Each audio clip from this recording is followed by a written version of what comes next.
ఆలోచిద్దాం, ఆశీర్వదిద్దాం.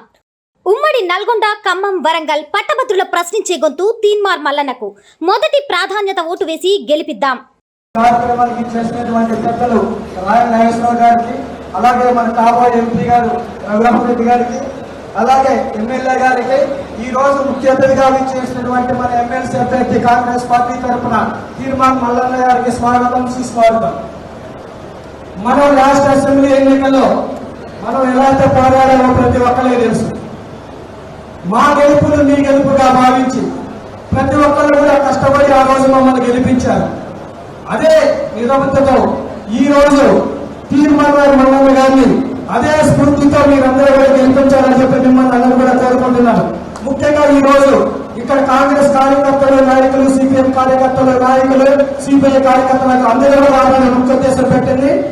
మన నాయకుల కార్యకర్తలు ఎవరైతే ఉన్నారో ఆ విలేజ్ లో ఉన్న పట్టభద్రుల దగ్గరికి వెళ్ళి 27వ తారీఖు వరకు ప్రతి ఒక్కరు కూడా ఐడెంటిఫికేషన్ చేసి కాంగ్రెస్ పార్టీ తరఫున నుంచి ఉన్నటువంటి తీన్మార్ మల్లన్న గారికి ఓటు వేయాలని చెప్పి మీరందరూ కూడా విజ్ఞప్తి చేయాలని చెప్పి మీరందరికీ తెలియజేస్తున్నాను. ఏదైతే మా మీద నమ్మకంతో నీతి నిజాయితీగా పనిచేస్తామని మమ్మల్ని గెలిపించారో అదే నీతి నిజాయితీ ఈ రోజు పోటీ చేస్తున్నామని ఎమ్మెల్సీ తీన్మార్ మల్లన్న గారికి మీరందరూ కూడా ఓటు వేసి అత్యధికంగా గెలిపించాలని మనం చెప్తున్నాం.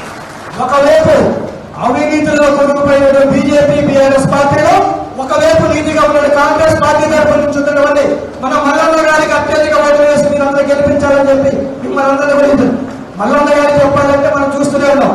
అవినీతి మీద ఎంత పోరాటం చేశారని మనందరికీ తెలిసిందే. ఒక టీవీ ఛానల్ ద్వారా సామాన్య ప్రజలకు దగ్గర తీసుకెళ్లే విధంగా ఏ అవినీతి ఆరోపణ చేసినా సరే ప్రతి ఒక్కరూ అర్థమయ్యే విధంగా దాన్ని ఎక్స్ప్లెయిన్ చేయడంలో చాలా గొప్ప దిట్టం మన మల్లన్న గారు. బీఆర్ఎస్ ప్రభుత్వంలో కొన్ని వందల కేసులు పెట్టారు, జైలుకి వెళ్ళారు.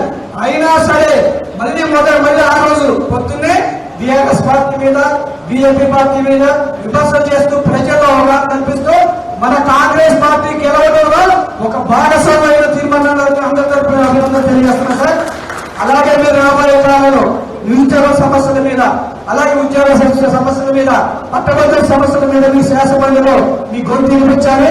మీ మీద నమ్మకంతో ఈ రోజు కాబోయే ఎమ్మెల్సీగా అందరూ కూడా భావిస్తున్నాం. అదే ఉద్దేశంతో మేము కూడా పనిచేయాలని చెప్పి ప్రతి ఒక్కరికి అందుబాటులో ఉండాలని చెప్పి మనస్ఫూర్తిగా కోరుకుంటాం. మరొకసారి మన తీన్మార్ మల్లన్న గారి బ్యాలెట్ లో 2వ నెంబరు, 1వ నెంబరు, ఒకటే ఆ నెంబర్ మీద ఒకే అంకె వేయాలని చెప్పి మిమ్మల్ని అందరూ కోరుతున్నాం. ఎలాంటి పేర్లు కానీ, ఎలాంటి టిక్కులు కానీ దయచేసి పెట్టబాకండి. లాస్ట్ టైం మల్లన్న గారు వచ్చినప్పుడు దాదాపు 20,000 మంది అలా చేయడం వల్ల మనం ఓపెన్ చెందాం. ఈసారి అది కాకుండా 1వ నెంబర్ ఇచ్చి ప్రాధాన్యత ఓటు, మిగిలిన ఎవరు కూడా ఎలాంటి ఓటు కూడా వేయవద్దు. వేసినట్టయితే మనం నష్టపోతాం. కాబట్టి విద్యావంతులంతా మీరంతా కూడా ఆలోచించి తీర్మాన గెలుపులో మనంతా కూడా భాగస్వామ్యం కావాలి. మరొకసారి చెప్తున్నాను, ఈ రోజు నుంచి గ్రామంలో ఉన్న నాయకులు, కార్యకర్తలు, పట్టభద్రులు ఎక్కడైతే ఉన్నారో వాళ్ళ దగ్గరికి వెళ్ళి కాంగ్రెస్ పార్టీ తరఫున నుంచి ఉన్నటువంటి తీన్మార్ మల్లన్న గారికి ఓటేయాలని చెప్పి మీరందరూ కూడా అభ్యర్థించాలని మనస్ఫూర్తిగా కోరుకుంటూ ఈ అవకాశం ఇచ్చిన పెద్దందరూ కోరుకుంటూ జై కాంగ్రెస్, జై కాంగ్రెస్, జై కాంగ్రెస్, జై కాంగ్రెస్. ఆలోచిద్దాం, ఆశీర్వదిద్దాం. ఉమ్మడి నల్గొండ, ఖమ్మం, వరంగల్ పట్టభద్రుల ప్రశ్నించే గొంతు తీన్మార్ మల్లన్నకు మొదటి ప్రాధాన్యత ఓటు వేసి గెలిపిద్దాం.